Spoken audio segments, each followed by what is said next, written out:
और अमिता लोग और का हाल चाल बा। उम्मीद करता ताड़ी कि तोहरे लोग बहुत बढ़िया होगा।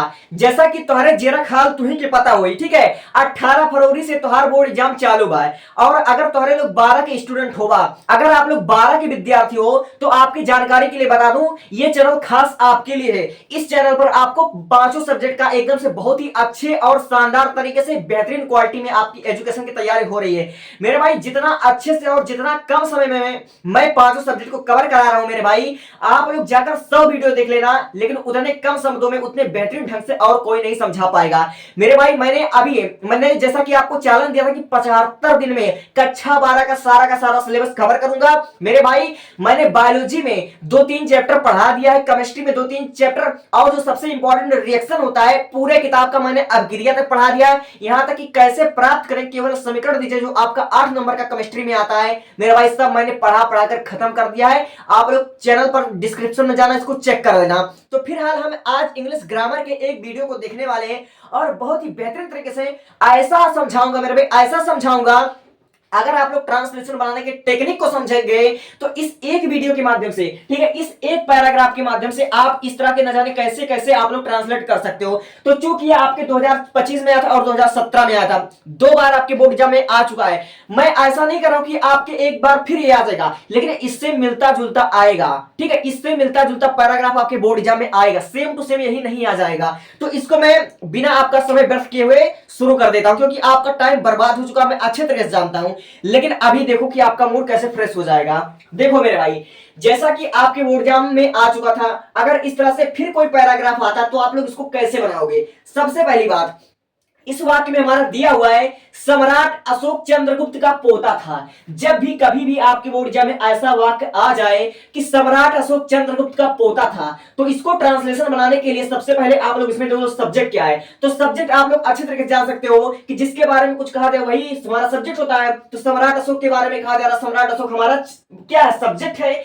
लेकिन इसको ट्रांसलेट कैसे करोगे, सबसे पहले आप लोग वाक्य के अंत में देखोगे तो था रहा है, तो इसका मतलब ये हमारा पास्ट टेंस है, लेकिन इसमें कोई वर्ब नहीं दिया हुआ, कोई क्रिया नहीं दिया हुआ है, ठीक है। जैसे कि सम्राट अशोक चंद्रगुप्त का पोता था, इसमें कोई क्रिया नहीं है, इसमें कोई काम नहीं हो रहा है, तो इसका मतलब ये हमारा सिंपल सेंटेंस है। ये हमारा कौन सा सेंटेंस है, यह हमारा सिंपल सेंटेंस है, सिंपल पास्ट सेंटेंस है। और सिंपल पास्ट सेंटेंस में इज, एम, वाज, वेयर का प्रयोग होता है, इस बात को मरते दम तक याद रख लेना। तो इसको कैसे बनाओगे, सबसे पहले देखो सब्जेक्ट क्या है, तो सब्जेक्ट हमारा है सम्राट अशोक, यानी कि आप लोग लिखोगे इंपरर, ठीक है, EMPEROR, इंपरर अशोका। और एक बात याद रख लो कि किसी भी विशेष व्यक्ति के नाम हमेशा कैपिटल रहता है, ठीक है, ASHOKA। अशोका क्या था, चंद्रगुप्त का पोता था, तो आप लिखोगे वाज द ग्रैंडसन, ग्रैंडसन मतलब होता है पोता, तो यहां पर लिखोगे ग्रैंडसन, GRANDSON, ग्रैंडसन ऑफ किसका था, चंद्रगुप्त का। और चंद्रगुप्त का भी नाम का पहला अक्षर हमेशा कैपिटल रहेगा, तो यहां पर आप लिखोगे चंद्रगुप्त, CHANDRGUPT,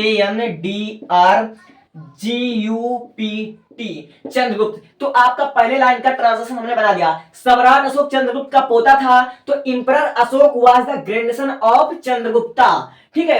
एक बात याद रख लेना, जब भी कभी आपको ऐसा वाक्य देखने को मिल जाए और उसमें आपका क्रिया ना दिया हो, तो आप लोग समझ लेना कि वह सिंपल सेंटेंस है। और सिंपल सेंटेंस प्रेजेंट में भी हो सकता है और पास्ट में हो सकता है। अगर सिंपल सेंटेंस पास्ट में होगा तो उसमें वाज वर का प्रयोग लगेगा, और यही प्रेजेंट में होता तो इज, एम का प्रयोग होता, ठीक है। अब देखो, अपने पिता की मृत्यु के समय, ठीक है, अपने पिता की मृत्यु के समय वह उज्जैन का सूबेदार था। अब देखो, अपने पिता की मृत्यु के समय वह उज्जैन का सूबेदार था, इसमें क्या कोई काम आया। अगर इस प्रकार होता कि वह उज्जैन में ये न्याय कर रहा था, ऐसा कर रहा था, तब कोई काम होता, लेकिन इसमें भी कोई काम नहीं हो रहा, वह उज्जैन का सूबेदार था। ये हमारा सिंपल पास्ट सेंटेंस ये भी है, और इसमें भी इज, एम, वाज, वेयर का प्रयोग होगा। तो सबसे पहले आप लोग इसकी अंग्रेजी लिख दो, अपने पिता की मृत्यु के समय, तो यहां पर आप लोग लिखोगे एट द टाइम ऑफ, ठीक है, time of his father death. यहां पर क्या लिखोगे, ठीक है, हिज फादर डेथ, ठीक है, his father, FATHER, father death, यानी कि अपने पिता की मृत्यु के समय वह क्या था, वह उज्जैन का सूबेदार था, वह उज्जैन का सूबेदार था, यानी कि यहां पर लिखोगे ही वाज, ठीक है। और सूबेदार का मतलब होता है मेजर, यहां पर आप लोग मेजर लिख सकते हो, ठीक है। MEJAR, major. मेजर मतलब होता है हमारा सूबेदार, यानी कि उस शासन को चलाने वाला वही एक राजकुमार बचा हुआ था। ठीक है, तो यहां तक आपका हो गया। अब देखो, चंद्रगुप्त के मरने के बाद वह सिंहासनारूढ़ हुआ। मेरे भाई देखो, यहां पर सिंहासनारूढ़ लिखा हुआ है। ये सिंहासना और रूढ़ दोनों एक ही में है, लेकिन जगह की बचत करने के लिए मैंने इसको अलग अलग कर दिया है। तो आप लोग जानो कि सिंहासनारूढ़ का क्या मतलब होता है। सिंहासनारूढ़ का मेरे भाई मतलब होता है, सिंहासनारूढ़ मतलब कि सिंहासन पर बैठा हुआ, यानी कि उसका जो हमारा था वह राज्याभिषेक हो गया था अपने पिता के मरने के बाद। ठीक है, यानी कि चंद्रगुप्त के मरने के 24 वर्ष बाद वह सिंहासनारूढ़ हुआ, यानी कि चंद्रगुप्त के मरने के बाद उसका राज्याभिषेक हुआ। उसके मरने के बाद उसका क्या हुआ, राज्याभिषेक हो गया, यानी कि वह सिंहासन पर बैठने के काबिल हो गया। वह सिंहासनारूढ़ यानी कि सिंहासन पर बैठा हुआ राजा हो गया।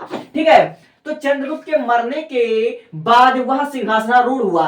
अब देखो, वह सिंहासनारूढ़ हुआ, तो ये भी हमारा क्या है, ये हमारा सिंपल पास्ट सेंटेंस है। ठीक है, पास्ट सेंटेंस है और सिंपल में भी है। ठीक है, तो यहां पर आप लोग लिखोगे, ठीक है, ही हमारा सब्जेक्ट है।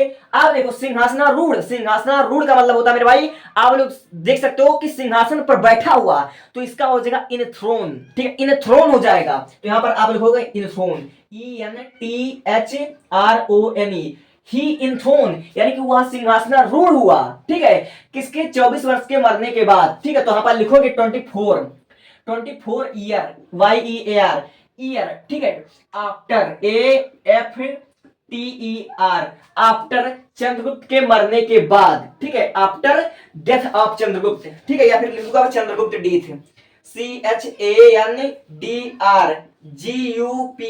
चंद्रगुप्त डेथ, DEATH, डेथ यहां पर आपने सिंपली लिख दिया है। अब आगे देखिए, दिया हुआ है आरंभ में अशोक को शिकार का बहुत शौक था। अब यहां पर देखिए, सबसे पहले हमारा आरंभ में, तो इसकी अंग्रेजी आप लोग लिख सकते हो इन द स्टार्टिंग, तो इसको हम पहले लिख देते हैं। यहां पर आपने लिखा इन द स्टार्टिंग। ठीक है, इन द स्टार्टिंग, यहां पर आपने इसको सिंपली लिख दिया। अब उसके बाद देखिए, ठीक है, उसके बाद आप लोग यहां पर देखिए, अशोक को शिकार का बहुत शौक था और युद्ध कला भी पसंद थी। ठीक है, अशोक को शिकार का बहुत शौक था। ठीक है, अशोक को अगर शिकार का बहुत शौक था, तो यानी कि यहां पर आप लोग लिखोगे he was fond of hunting. ठीक है, यानी कि हमारा सिंपल पास्ट सेंटेंस है, और सिंपल पास्ट सेंटेंस में मैंने बताया कि आपको इज, एम, वाज, वेयर का प्रयोग करना है। तो शिकार को, अशोक को शिकार करने का बहुत शौक था, तो यहां पर लिखोगे अशोक वाज। ठीक है, अशोक, ASHOKA, अशोक वाज, शिकार का बहुत शौक था, तो यहां पर लिखोगे फॉन्ड। फॉन्ड मतलब होता है हमारा शौकीन। ठीक है, शौकीन, फॉन्ड ऑफ शिकार करने का, तो यहां पर शिकार करने का मतलब हंटिंग, HUNTING, हंटिंग। और हंटिंग में हमने ING क्यों लगाया, आप लोग अच्छी तरीके से जानते हो।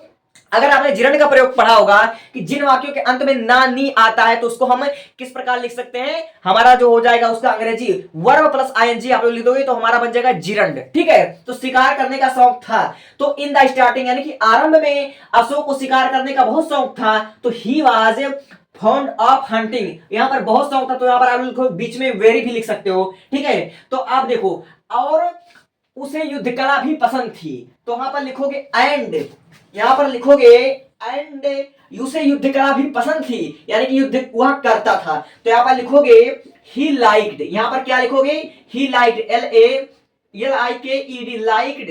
और हमने लाइक्ड क्यों लिखा है, क्योंकि यह हमारा पास्ट टेंस है। ठीक है, ये हमारा पास्ट इंडेफिनिट टेंस है, और पास्ट इंडेफिनिट टेंस में हमेशा वर्ब का सेकंड फॉर्म लगता है, तो यहां पर लिखोगे ही लाइक्ड, क्या थी, युद्ध कला भी पसंद थी, तो यहां पर लिखोगे the art of war, the ART, art of war.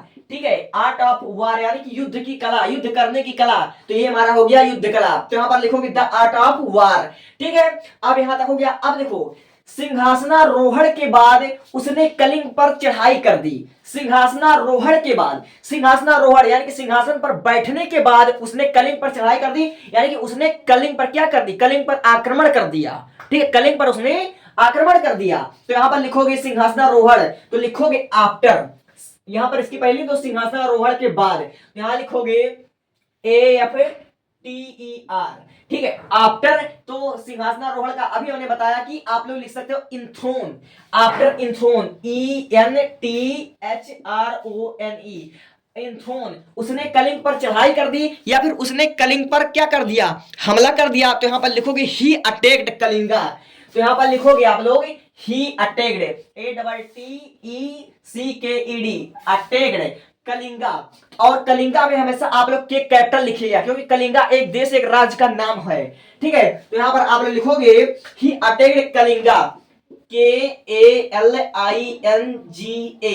Kalinga. यहाँ पर आपने लिख दिया उसने चढ़ाई कर दी, हमारा पास्ट में है इसलिए हमने वहां पर अटैक्ड लिखा है, हमने वर्ब का सेकंड फॉर्म का प्रयोग हमने किया हुआ है। यद्यपि वह इस युद्ध में विजयी हुआ परंतु इसने उसके हृदय पर एक गहरा प्रभाव छोड़ा। यद्यपि वह इस युद्ध में विजयी हुआ, तो यहाँ पर लिखोगे यद्यपि की अंग्रेजी आप लोग लिखोगे अल्थो, ठीक है। यहाँ पर आप लिखो अल्थो, ALTHOUGH, ठीक है, अल्थो, यानी कि यद्यपि वह इस युद्ध में विजयी हुआ, वह इस युद्ध में विजयी हुआ, तो यहाँ पर लिखोगे ही वाज, ठीक है, ही वाज। और विजयी होना का हमारा होता है विक्टरी, विक्टरी मतलब हमारा होता है क्या, विजयी होना। तो यहाँ पर लिखोगे victory, VICTORY, victory in this वार। तो यहाँ पर लिखो क्या, इन दिस वार। यद्यपि वह इस युद्ध में विजयी हुआ, ठीक है, वार ये हमारा आर लिखा हुआ है तो इसको आप लोग सही कर लिया। वह इस युद्ध में विजयी हुआ परंतु इसने उसके हृदय पर एक गहरा प्रभाव छोड़ा, ठीक है, परंतु इसने उसके हृदय पर एक गहरा प्रभाव छोड़ा। तो यहाँ पर लिखोगे परंतु अंग्रेजी होगा बट। अब देखो, अब आगे देखिए, आगे हमारा दिया हुआ है इसने उसके हृदय पर एक गहरा प्रभाव छोड़ा, ठीक है, इसने उसके हृदय पर एक गहरा प्रभाव छोड़ा। यहां पर आप लोग देख सकते हो जो हमारा इसने है यह युद्ध के लिए प्रयोग हो रहा है, जैसा दिया हुआ इसने उसके हृदय पर एक गहरा घाव छोड़ा, यानी कि जो हमारा इसने है यह युद्ध के लिए प्रयोग हो रहा है। तो इसके लिए आप लोग क्या लिख सकते हो, सब्जेक्ट के रूप में इट का प्रयोग भी कर सकते हो। तो यहां पर आप लिखोगे इट है, ठीक है, इट माने उसने या फिर इसने अब हृदय पर घाव छोड़ा, ठीक है, हृदय पर घाव छोड़ा, एक गहरा घाव। तो यहां पर लिखोगे लेफ्ट, LEFT, लेफ्ट, और एक गहरा घाव छोड़ा, हृदय पर एक गहरा घाव छोड़ा। तो आप लोग लिखोगे अ डीप, ठीक है, अ डीप, गहरा का होता है डीप, DEEP, डीप, और hurt on HURT, hurt on his heart, ठीक है, हिज HEART, हेयर्ट आप लोग यहां पर सिंपली लिख दोगे, यानी कि इसने उसके हृदय पर एक गहरा प्रभाव छोड़ा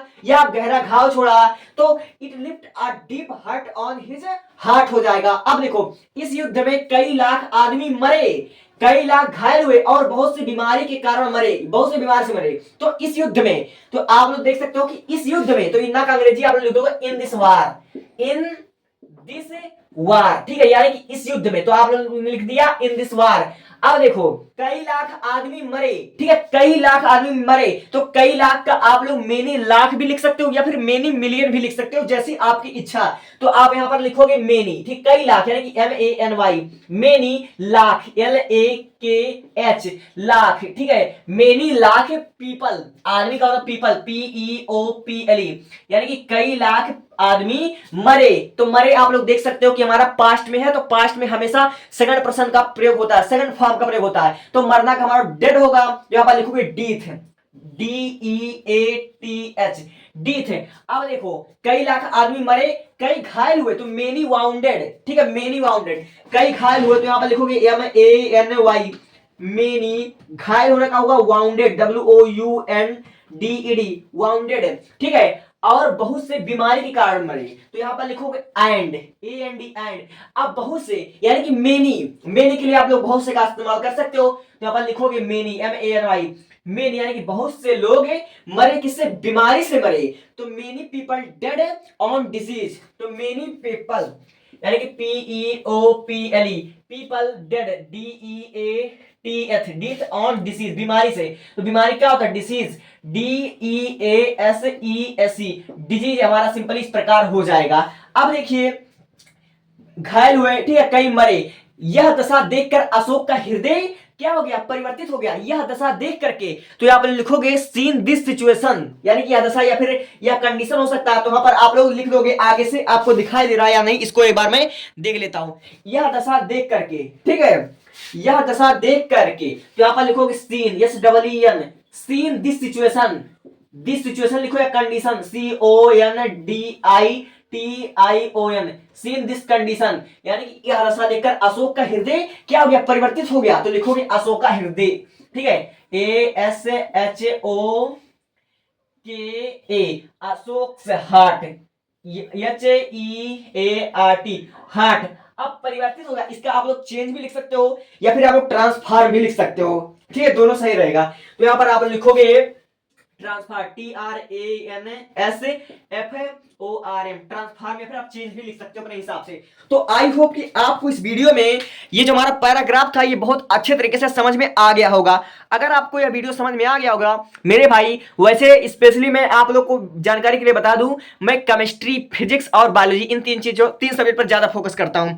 इंग्लिश ग्रामर भी पढ़ाता हूं। तो आप लोग इससे पहले इसको छोड़िए, ये तो हो गया आपका।